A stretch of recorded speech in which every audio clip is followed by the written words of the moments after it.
What is going on, all you Pokemon collectomaniacs out there? This is Ryan, the PikaPikaPapa, and you know we are in for a special video when we're starting off with an Albert Einstein quote. So I talk about this premise all the time on this channel. You know that I am a big believer in this. This is why we do the data dives. This is why we do the trend analysis. This is why I warehouse all of the information, right? I am always trying to take lessons from the past, apply them to the present to give us some idea of what might happen in the future. So I'm going to read to you this Albert Einstein quote, and it says, "The future is an unknown, but a somewhat predictable unknown. To look to the future, we must first look back upon the past, for the past is where the seeds of the future were planted." And again, the reason we always do what we do on this channel is simply because I want us to have some idea of what might happen in the future. Doesn't mean we're going to be right, doesn't mean we're going to be wrong. It doesn't mean that the future is going to repeat the past, right? I always say this, the future doesn't repeat itself, but it certainly rhymes. I think there's a lot of lessons we can take from the past to give us some safety and some idea of what might happen in the future.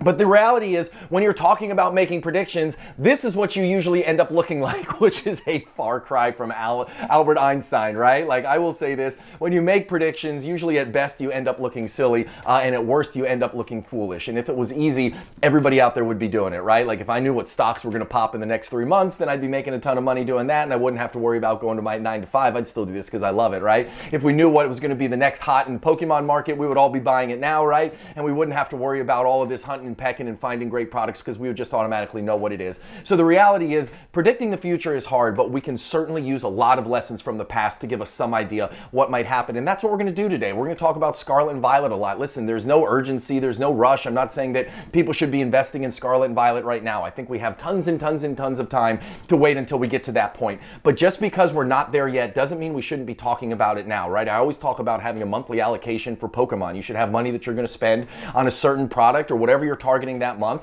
But it doesn't mean you always have to spend 100% of that allocation. So understanding what you're going to do with your Poké Dollars now and in the future is really important. Plus, I think it's exciting to talk about Scarlet and Violet. I would say the beginning of Scarlet and Violet has some really high highs. We'll talk about that in a minute. And they also have a lot of averageness going on. So with all that being said, listen, if you enjoy this content, if you get into this video and you think, hey, this is pretty cool, hit that subscribe button if you haven't already. If you like what you see, give us a thumbs up. Questions or comments, drop them down below. I'm sure a lot of people have a lot of opinions on this, and I'm really excited to hear about it. So without further ado, let's take a look and see where we're at in the Scarlet and Violet era right now. Most importantly, I pulled this from January of 2023 till now. So really everything in 2023 up till now in 2024, all the way going to our May launch of Twilight Masquerade. So Scarlet and Violet, or Crown Zenith, forget about that. That's Sword and Shield. But we started off with Scarlet and Violet a little bit later than we typically do, right? Paldea Evolved. I think Paldea Evolved is a great underrated set. I think there's a lot of future promise in that set. I did a whole video on it. And then Obsidian Flames, right? Those Charizards fell a little flat compared to what I think a lot of us were hoping for. And then 151 is absolutely a set for the ages, right? 151 just kind of is what it is. It's in its own space. I don't really compare anything to 151 because I think it is that unique and that special. And I just love everything that it has done for the ultra modern hobby. Just love that set. Love everything about it. Then you get Paradox Rift, you get Paldean Fates, you get Temporal Forces. Like, I think those stories are yet to be written. We don't know where those are going to end up at. And then, of course, we have Twilight Masquerade, which is going to be coming out here pretty soon. So when we look at all of those things, I like to go back and say, hey, listen, where were we at in the Sword and Shield era? So let's draw a like-for-like comparison as to what sets had dropped in the exact same timeline that we are now, right? I'm always saying, hey, listen, lessons from the past, apply them to the present to give us some idea of what might happen in the future. Now, the timelines were a little bit different. Things don't always line up one for one. But if you look at the beginning of the Sword and Shield era, right, up until their Chilling Reign launch, which was right in line with our May launch here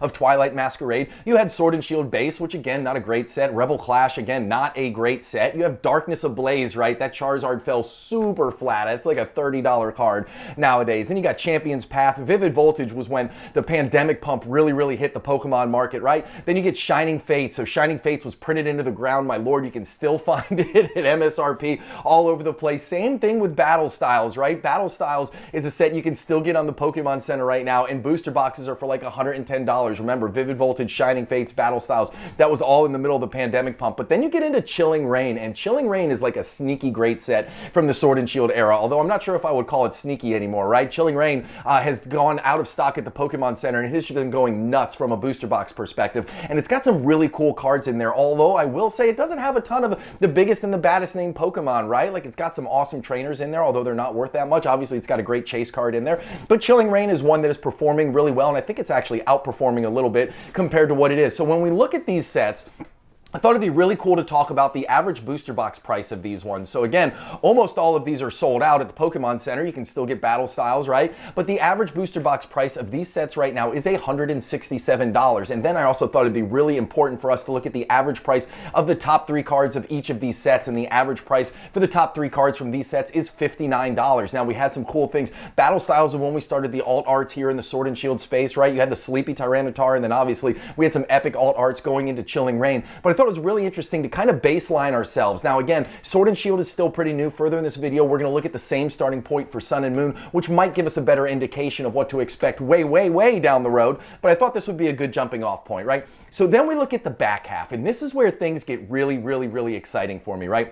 When you look at the back half of Sword and Shield, we have, in my opinion, I think 4 of the biggest sets that came in the back half. And again, as we continue to look at other sets, you're going to find that this is a trend. This isn't an anomaly, right? So after Chilling Reign, you had Evolving Skies. I don't need to tell you anything about Evolving Skies. It's freaking epic. It's amazing. Absolutely uncontrollable set right there. Then you had Celebrations. That's an anniversary set, right? So that kind of is what it is. It falls in line at those certain intervals. Then you had Fusion Strike. Fusion Strike is over $200 a booster box now, which is absolutely crazy. Brilliant Stars. I really think Brilliant Stars is going to follow the same path as Fusion Strike. You get Astral Radiance, which I think is surrounded by some awesome sets, so it's flying a little under the radar. Lost Origin is one of my awesomest, like most favorite sets from the Sword and Shield era. And then you get Silver Tempest, and I think Silver Tempest has yet to kind of find its feet. I think Silver Tempest still has a bright future. So when you compare this to where we started off at Twilight Masquerade, right? So you think about it, that is where Twilight Masquerade would be in this entire line of Sword and Shield, right? So then after Twilight Masquerade would come the equivalent of Evolving Skies, and then after that you have the equivalent of Fusion Strike, simply from a timeline perspective. You know,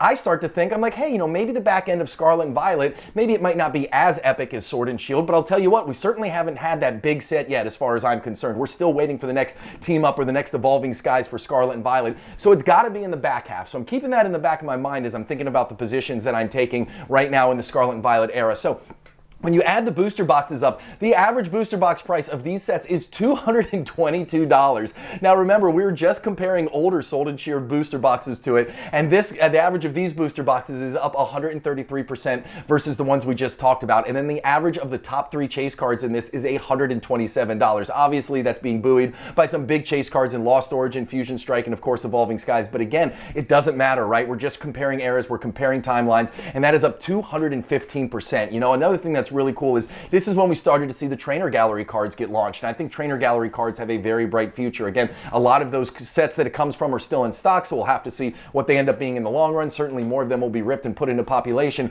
but this part, the back half, if you will, the back half era of Sword and Shield was nothing sort of spectacular, and you absolutely cannot argue against that. So now we're starting to look at the Sun and Moon era. I told you we were going to come here. I told you we were going to look at this.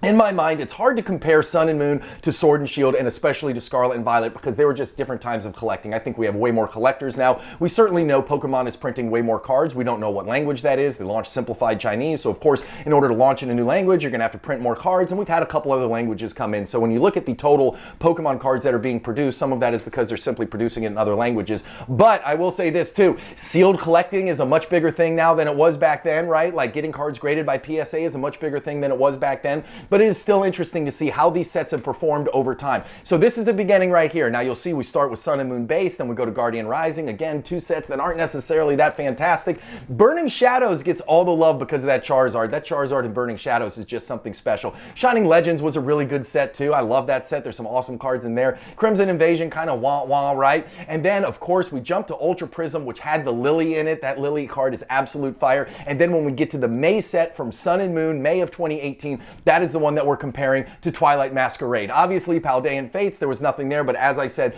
the timeline doesn't always add up, so you got to go ahead and pull that out. But the Forbidden Light set is the one that gets us in line with the Twilight Masquerade set. So when I look at these right here, the average booster box price of these sets is $390, right? The average price of the top 3 chase cards is $94, a far cry, much better than the first beginning era of Sword and Shield, right? A lot more value here, but that's what one could expect. These are much older, and as all the parameters I said before, just not as much love into them now. So now if you want them, the population is much smaller, so you got to pay a premium for them. But again, let's look at the back half, right? Let's look at the back half of Sun and Moon, and it just gets silly here, right? Celestial Storm booster boxes boxes are like $700 right now. Lost Thunder, you know, not my favorite set. It's got that big Chase Lugia in there, but Lost Thunder is still up there. Team Up is Team Up. $2,000 a booster box. Absolutely insane. Unbroken Bonds, Unified Minds, two of my absolute favorite sets from the entire Sun and Moon era. And then Cosmic Eclipse, my God, out of the top 20 most valuable cards in Sun and Moon, 5 of them come from Cosmic Eclipse. So you have an incredibly strong back half to Sun and Moon as well. When you look at that from a price perspective, look at the average of the booster boxes of these sets. Now again, remember, Team Up is bringing that average way, way up there, but Cosmic Eclipse is $800. Unified Minds and Unbroken Bonds are high $700. Celestial Storm is $700 as well, right? Yes, Team Up is bringing the average up, but it is not like it's bringing up $100, $200, $300 booster boxes, right? Like it is bringing up the average for these really, really big booster boxes. And then when you look at the average of the Chase cards, my gosh, up 196%, up almost 200%, with the value of that being $184. And again, this is when we started to see the tag team cards. The tag team cards were absolutely amazing. You could partner huge name Pokemon with some of the lesser name ones. Like there was just all kinds of things about them. The full arts, everything about it was just absolutely sick. And those cards are worth a ton of money right now. So when you compare that, I think that it's really interesting. We've seen the last two eras from Sword and Shield and Sun and Moon, and we just see all of this strength at the end, which I think is incredibly important for us to remember as we're getting through the Scarlet and Violet block. I know there's a lot of people out there, I hear it all the time, who are really down on Scarlet and Violet, but guess what? I think Paldea Evolved is a very, very sneaky long-term play. Nobody can complain about 151. 151 is absolutely the biggest and the baddest. And then the last two eras, as I just said, that's where we see the biggest bang for our buck, right? In the back two eras. The big set, the Evolving Skies, the Team Up, all of that has come in the back half. And I'm saying this, I said it at the beginning, I'm going to say it again. There's no rush to get in on Scarlet and Violet, right? Like the window of opportunity to buy Scarlet and Violet products is huge. It's wide open. Like you don't have to worry about going out and buying anything right now. Don't rush out and buy cases of Paldea Evolved unless you want to. I still think that your money is probably better spent in buying some of these Sword and Shield booster boxes like Lost Origin, like Brilliant Stars, the ones that are still available at MSRP. But we have to be cognizant of what is ahead of us because there will be another Evolving Skies. I don't know if there's going to be another Team Up simply because Team Up was so short printed, but there will be another Team Up-esque set that will come. There will be Unified Minds and Unbroken Bonds, right? There will be a Fusion Strike. The Pokemon will launch some epic sets in the Scarlet and Violet era. So if you want to get a part of that, then you should be thinking about it now. And as we see these coming out over the next year, year and a half, I think we should start thinking about that. And I'm really excited. I know some people are down in the Scarlet and Violet era, but I think we have greatness ahead, and I cannot wait to be along with you every single step of the way. So hey, listen, if you made it to the end, you know I'm going to keep my finger on the pulse of this for as long as I need to figure out what's going on. Hit that subscribe button. If you have questions or comments, drop them down below. As always, if you like what you see, give us a big old thumbs up. I hope you have an epic one. I hope you enjoyed the video. Thank you so much for watching. I'll talk to you soon. Later, everybody. Bye.